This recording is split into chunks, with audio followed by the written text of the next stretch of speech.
Hi, everybody. Mike White here. Welcome to this week's blog post. An interesting set of circumstances happened this week, and I thought it was important to share not only what took place, but just to remind people about, um, documentation of conversations and the fact that we often get on the phone with a client and explain things to a client.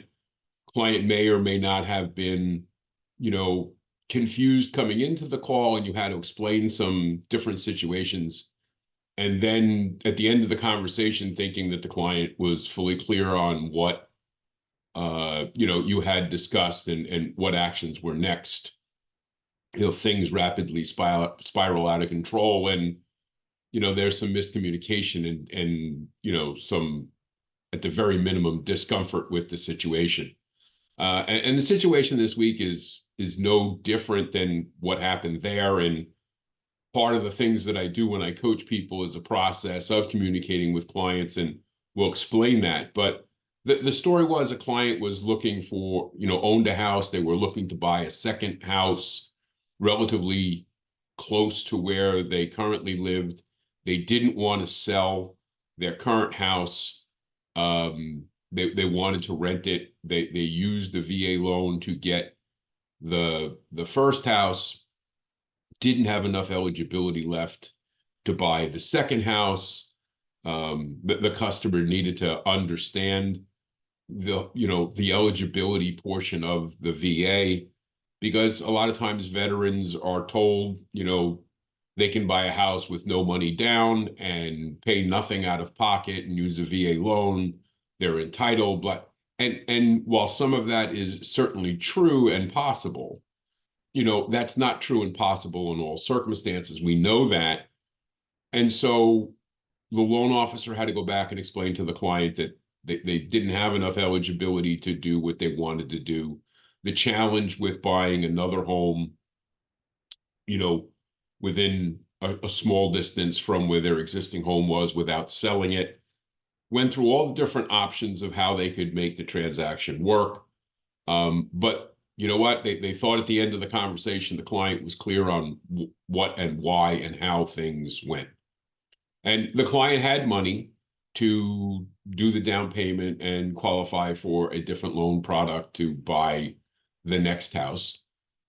But, something just stuck in their brain. And, again, off to the internet they went and got dribs and drabs of pieces of information and convinced themselves that this loan officer was trying to rip them off, trying to take their money, trying to charge them more than they needed to.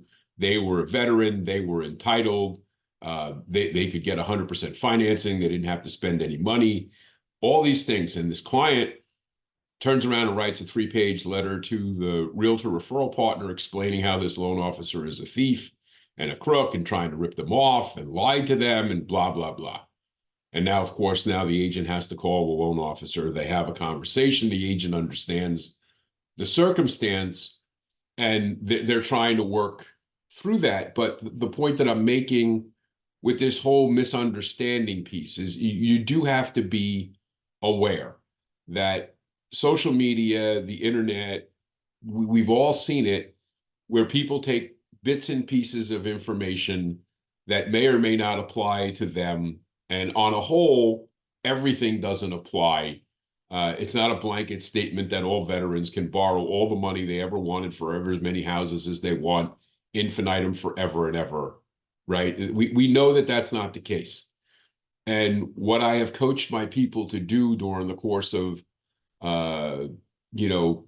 since email and the internet, so that goes back a long time, as I told people, I said, I much prefer that you have a conversation, a physical phone conversation or a person-to-person conversation with the client or the referral partner about exactly what the circumstances are and why you're doing what you're doing. And anytime you have a conversation over the phone with a client or a referral partner, when you hang up the phone, it's very simple to quickly go into your email and send them an email documenting that conversation that said, today at 10 o'clock, we spoke on the phone about XYZ.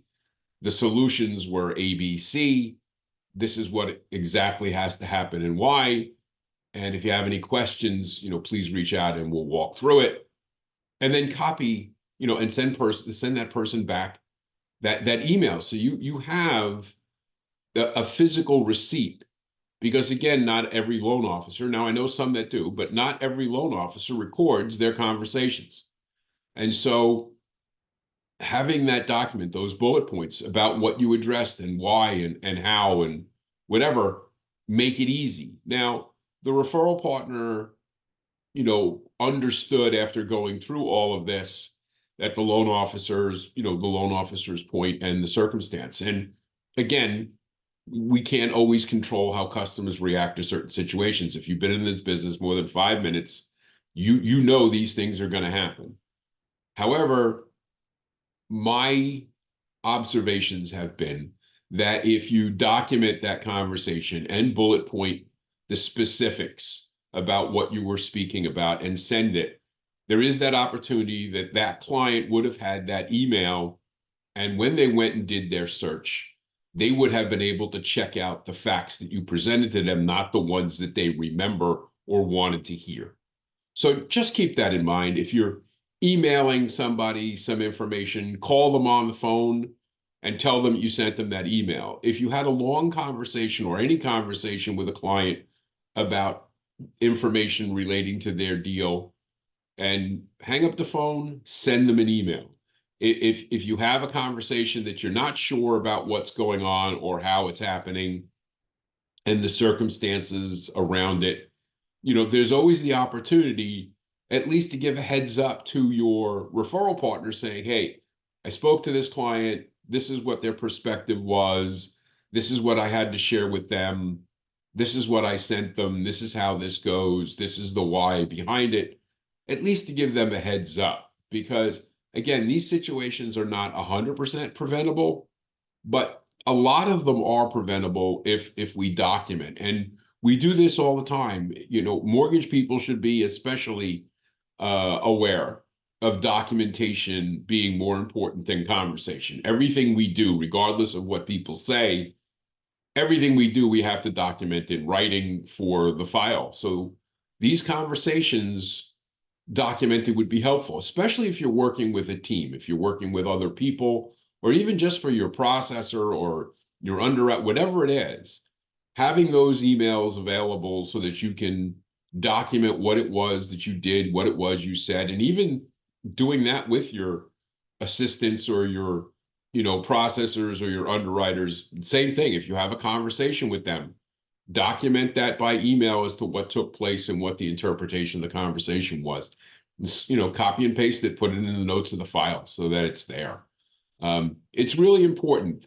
It doesn't take that much time, and it can save you a lot of stress. So just keep that in mind moving forward. Again, one of these things that don't always come up, aren't always a problem, but when they do, they can be messy and they can be uncomfortable, and it can take a while to put everything back together again. And to be honest, if we can prevent that customer from being upset, then that's a win situation. The other thing that I wanted to bring up just before we get off today is the fact that, a lot of important economic data coming out. Today, we've got initial jobless claims, continuing claims, GDP numbers, and new home sales. Again, really important information. Friday, tomorrow, if you're watching this the day I recorded it, but on Friday, we got the PCE numbers and we've got pending home sales, and those can have significant impact on the markets one way or the other. So again, as always, I wanted to share news back from the street, make you aware of situations that are going on and how it may make your life easier, things that may show up that may change and move markets. And as always, if you have questions or comments, it's Mike, imptcoaching.com. We'll talk to you again next week. Take care.